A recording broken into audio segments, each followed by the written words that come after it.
तो गुरु पूर्णिमा पे सबसे पहला है जो हमारे गुरु होते हैं, जो सबसे पहले गुरु होते हैं हर हर एक जीव के।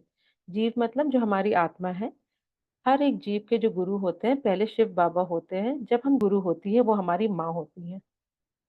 जब हम दुनिया में किसी से भी नहीं मिलते हैं, तब भी 9 महीना उनके पेट में रहते हैं और हमें वहाँ से शिक्षा मिलनी शुरू हो जाती है।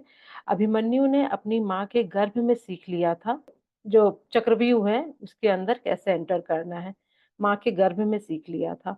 और आज भी आप देखेंगे यदि हम लोग को प्रेगनेंसी में हम लोग जो करते हैं, कहीं न कहीं बच्चे पे वो इम्पैक्ट ज़रूर पड़ता है। तीसरे जो गुरु होते हैं, वो हमारे पिता होते हैं।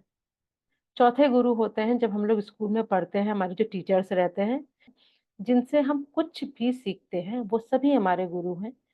तो कल जब भी आप सुबह उठेंगे, बिस्तर पे बैठ के सबसे पहले शिव बाबा को, सेकंड अपने माता-पिता को, थर्ड आपके लाइफ में जो भी गुरु आए हैं, जो भी जिनसे भी आपने कुछ भी सीखा है, उन सबको ब्रह्म मुहूर्त में बैठेंगे और सबको बिल्कुल सच्चे हृदय से, सच्चे दिल से थैंक यू बोलेंगे। गुरु जो है एक प्लैनेट है, बृहस्पति प्लैनेट, वो हमारे घर के नॉर्थ ईस्ट में होता है। तो कल सुबह आप क्या करेंगे, सफ़ेद कपड़े पहन के, कल संडे है, व्हाइट कपड़े पहनकर सुबह नहा धोकर नॉर्थ ईस्ट दिशा में घी का एक दिया जलाएँगे, लिख सकते हैं आप ये लोग, ईशान कोण में। आपका नॉर्थ ईस्ट घर के बाहर पड़ रहा है, सपोज़ आपका घर कुछ ऐसा है, जो आपको लग रहा है कि नॉर्थ ईस्ट पूरा ही कटा हुआ है, घर के बाहर हिस्सा आ रहा है, तो यदि वो प्लॉट आपका है, तब तो आप घर के बाहर कटे हुए हिस्से में जला सकते हैं। लेकिन यदि नॉर्थ ईस्ट कटा हुआ है तो और वो फ्लैट है, आपका घर मतलब वो जो प्लॉट है वो आपका नहीं है, तो घर के अंदर ही जलाएँगे। फिर सेकंड में हमने क्या किया, हम ज़मीन पे एक आसन बिछाया। आसन किस कलर का बिछाएँगे? यदि व्हाइट और येलो है तब तो बेस्ट है। जिसके पास ये संभव नहीं है कि कल तुरंत लेकर आए, कोई दिक्कत नहीं है।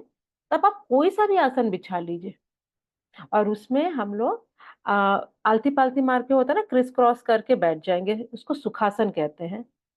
सुखासन में बैठ जाएँगे, अनुलोम-विलोम करेंगे या नाड़ी शोधन करेंगे। नाड़ी शोधन या अनुलोम-विलोम कैसे करते हैं? ये 2 मिडल फर्स्ट 2 फिंगर को अपने आज्ञा चक्र पे रखेंगे, एक नाक को बंद करेंगे, एक से साँस लेंगे, दूसरे से छोड़ेंगे और फिर वाइस वर्सा दूसरे से नाक से साँस लेंगे और पहले से नॉस्ट्रिल से छोड़ेंगे। कम से कम 9 टाइम करेंगे। इसके बाद आप 3 बार ओम बोलेंगे।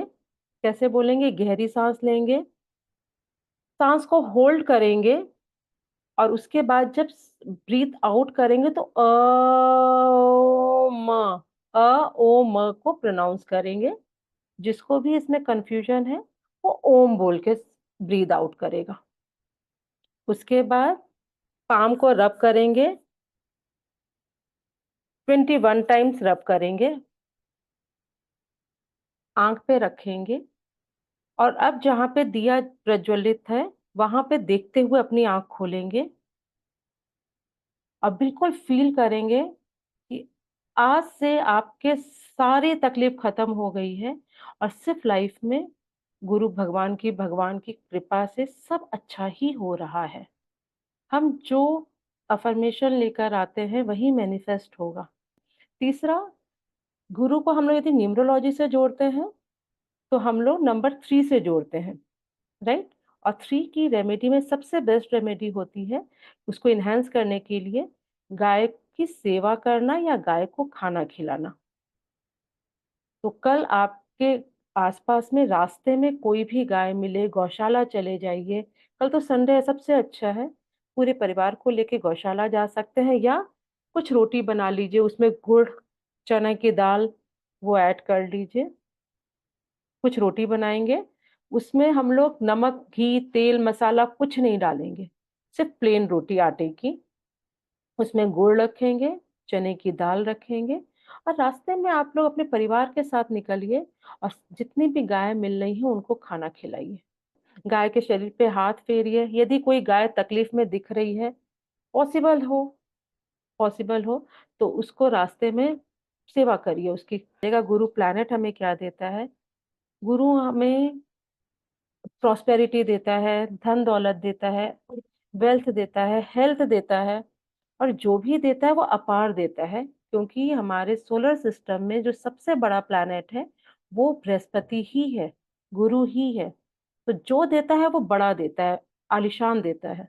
चौथा, कोशिश करिएगा जो भी आपके गुरु हैं, उनसे फ़ोन या मैसेज में बात ज़रूर करें। गुरु कोई भी है, उनका आशीर्वाद मिलना बहुत नियामत की चीज़ है। फ़ोन करके उनका आशीर्वाद ज़रूर लेंगे, क्योंकि आपका जो गुरु दोष है, वो कम से कम जो गुरु ऋण है, दोष है, वो खत्म हो जाएगा, कम हो जाएगा और हर बार ऐसा करेंगे तो बहुत ही ज़्यादा असर पड़ेगा। अच्छा, अब जो मैं चीज़ बताने जा रही हूँ, वो सिर्फ़ उन लोगों के लिए है जो पोखराज पत्थर पहनते हैं।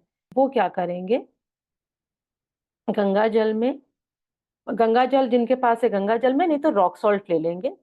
एक पानी में कटोरी में पानी लेंगे, उसमें रॉक सॉल्ट ऐड करेंगे। अपनी उस अंगूठी को आज ही रात को करना है ये चीज़, ये जो आपको बताया जा रहा है, ये आज रात को करना है। अंगूठी को उतारेंगे, उसमें धो देंगे, ठीक है? उस कटोरी में पानी जल में डाल देंगे, जो इसमें रॉक सॉल्ट का पानी है। उसके बाद थोड़ी देर मेडिटेशन करेंगे। अब इस रिंग को एक कटोरी में करके एक ऐसी जगह पर रखेंगे, जहाँ से रात में चाँद की रोशनी और सुबह ब्रह्म मुहूर्त की जो आकाशीय ऊर्जा होती है, वो उस कटोरी में पड़ सके। आप जब भी आप गुरु की पूजा किए, वहीं पे कटोरी में दीपक के सामने ही रख लेंगे और पूरे मन और श्रद्धा से पहनेंगे कि अब तक की जितनी भी नेगेटिव एनर्जी थी, वो कल इसको शुद्ध हो गई है और आज मैंने ये अंगूठी फिर से पहन ली है, अब ये अपना काम फिर से करेगा। इसको ऐसे लीजिए कि जो वैक्यूम क्लीनर होता है, वो जब सफाई करता है तो एक बार बैग भर जाता है। यदि आप उसको साफ नहीं करेंगे, क्लीन नहीं करेंगे, तो क्या होगा? वो फिर आगे का क्लीनिंग का काम नहीं कर पाएगा। सेम इसी तरह से हमारे यंत्र होते हैं, हमारे स्टोन्स होते हैं, जेम्स होते हैं, पहले उसको क्लीन करना ज़रूरी है, क्लींस करना ज़रूरी है। ये 3 चीज़ें मेरे ख़्याल से क्लियर हैं। अब येलो चंदन का चंदन का या हल्दी का, कल तिलक ज़रूर लगाएँगे। नहाने के पानी में चुटकी भर हल्दी डाल देंगे और उससे नहाएँगे। मेन डोर के लिए सबसे अच्छा है आप हल्दी को घी में, जो शुद्ध घी होता है ना, देसी गाय का घी, उसमें मिक्स करेंगे और अपने घर डोर के दोनों तरफ ओम या स्वास्तिक बना देंगे। जो भी मन आपका जो भी सिंबल है, होली सिंबल है आपका, वो बना सकते हैं। यदि जैन है तो जैन का सिंबल, यदि यहाँ पे कोई नॉन हिंदू है तो उनके जो जो भी सिंबल होते हैं वो अपने मेन डोर के दोनों तरफ बनाएँगे।